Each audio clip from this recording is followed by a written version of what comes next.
प्यारे बच्चों, आज हम बताएंगे जैव प्रौद्योगिकी के बारे में, जिसको बोलते हैं बायोटेक्नोलॉजी। यानी एक तकनीक है। यानी जैव जैव का अर्थ होता है जीवित, यानी जिसमें जान हो, जो सजीव है वो जैव है। और जो निर्जीव वस्तुएं होती उनको अजैव बोलते हैं। तो जैव और प्रौद्योगिकी का मत अर्थ होता है तकनीक। यानी अर्थ यह हुआ कि जो जैव यानी जीवित चीज यानी सजीव वस्तुएं हैं, तो तकनीकों की जरिए से यानी तकनीकों के माध्यम से उनका मानव ने तरह तरह से प्रयोग किया। वही प्रयोग जैव प्रौद्योगिकी है, यानी बायोटेक्नोलॉजी है। अब तकनीक क्या होता है, जरा गहराई से समझो बच्चों। आज तबीयत सही नहीं, इसीलिए थोड़ा तिरछा बैठा हूँ।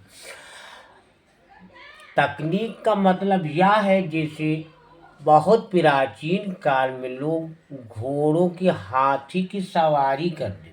धीरे धीरे मानव ने प्रगति की, तो अब बाइक, फोर व्हीलर, एरोप्लेन, इन पर सवारी करने लगा। यही ये तकनीक यानी नई नई खोजें, इसी को हम तकनीक बोलते हैं।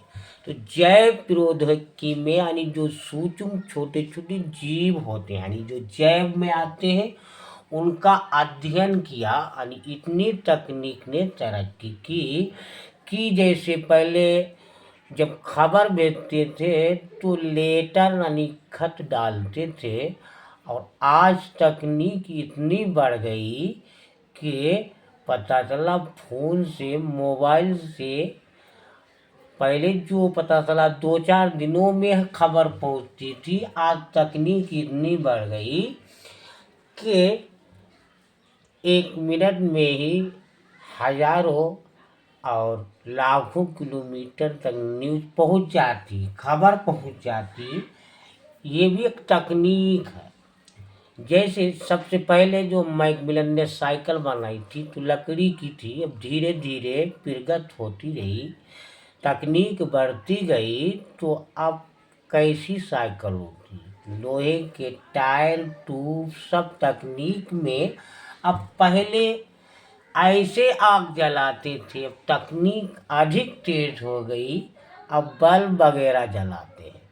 तो यही ये तकनीक एक नई नई, अब जो हमारे जो वर्तमान टाइम में यानी आधुनिक टाइम में दो जो है वो मैन है, जिसमें एक आती है आनुवंशिक इंजन। आनुवंशिक में क्या मतलब से, आनुवंशिक कोड होता है हमारे डीएनए में और आरएनए में। तो वो कोड वही बताता है कि किसी के जैसे हाथ बनना, पैर बनना है, तो वो कौन बताता है, तो आनुवंशिक कोड होता है। यानी उसी कोड के अंदर वही बताता है कैसे बाल बनना, कैसी आंखें बनना।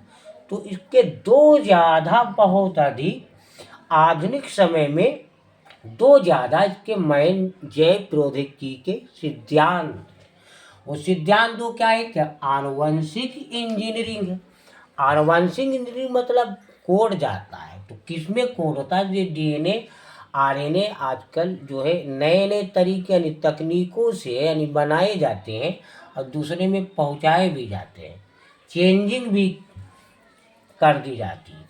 तो जो आनुवंशिक इंजीनियर पहला आता है, आनुवंशिक इंजीनियरिंग। इसमें क्या होता है, जो आनुवंशिक पदार्थ कहाँ होता है, आनुवंशिक भाई डीएनए में, और आरएनए तो उसकी संरचना में बदलाव कर देते हैं। हमने अभी आपको बताया, चेंजिंग कर देते हैं और बदलाव कर इसी जो है किसी पोषक कोशिका में, दूसरी कोशिका में, कोशिका के अंदर डीएनए होता है और डीएनए में ही आनुवंशिक कोड होता है।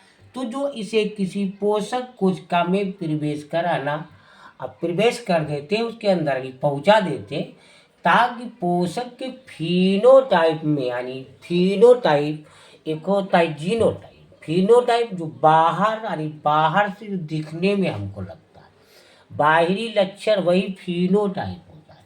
तो ये क्यों पहुंचा देते हैं आनुवंशिक पदार्थ को डीएनए आरएनए को? तो उसको प्रिवेश कर कोई पोषक कि फिनोटाइप में वांछित बदलाव लाया जा सके, चेंजिंग हो जाए, बदलाव हो जाए उसमें। इसे ही हम जेनेटिक इंजीनियरिंग बोलते हैं, इसी को हम जेनेटिक इंजीनियरिंग कहते हैं। और एक होता है रासायनिक इंजीनियरिंग, रासायनिक केमिकल जेनेटिक होता है। रासायनिक में क्या होता है? निर्जमीकृत परिस्थितियों में, निर्जमीकृत उसको बोलते हैं जिसे जहाँ किसी वातावरण में कोई बैक्टीरिया वगैरह ना हो, कोई जरासीम ना हो, उसी को बोलते हैं निर्जमीकृत। यानी निर्जमीकृत परिस्थितियों में किसी सूक्ष्म जीव, कोई छोटा जीव, सूक्ष्म जीव मतलब जो आंखों से ना देखा जा सके, सिर्फ बैक्टीरिया वगैरह भी उसी में आते हैं। तो सुकेंद्रीय कोशिकाओं में जो कोशिका होती है, कोशिका एक यूकेरियोटिक होती है, एक प्रोकैरियोटिक कोशिका होती है। तो जो अब हम लोग जो है वो सुकेंद्रीय यानी यूकेरियोटिक कोशिका में आते हैं। तो जो निर्जमीकृत है यानी ऐसा वातावरण है जहाँ बिल्कुल जो है बिल्कुल साफ पाक है, कोई भी जरासीम, कीड़ा यानी बैक्टीरिया वगैरह नहीं, ऐसे वातावरण में यानी किसी सूक्ष्म जीव, और वो सूक्ष्म जीव कैसा हो? यूकेरियोटिक हो यानी सुकेंद्रीय हो। कोशिकाओं की व्यावसायिक स्तर पर विरद्ध द्वारा उसे विरद्ध कर देंगे। जैव प्रौद्योगिकी उत्पादक करिए किसी चीज को, उत्पाद मतलब तैयार करना, जैसे एंजाइम, एंटीबायोटिक्स आदि का उत्पादन रासायनिक इंजीनियरिंग कहलाता है। तो ये दो सिद्धांत हैं जैव प्रौद्योगिकी के आधुनिक यानी वर्तमान समय में। बच्चों बोर्ड परीक्षा में बहुत आता है, आप लोग याद कर लीजिए। लाइक और सब्सक्राइब जरूर कीजिए। कल फिर मिलेंगे अगली।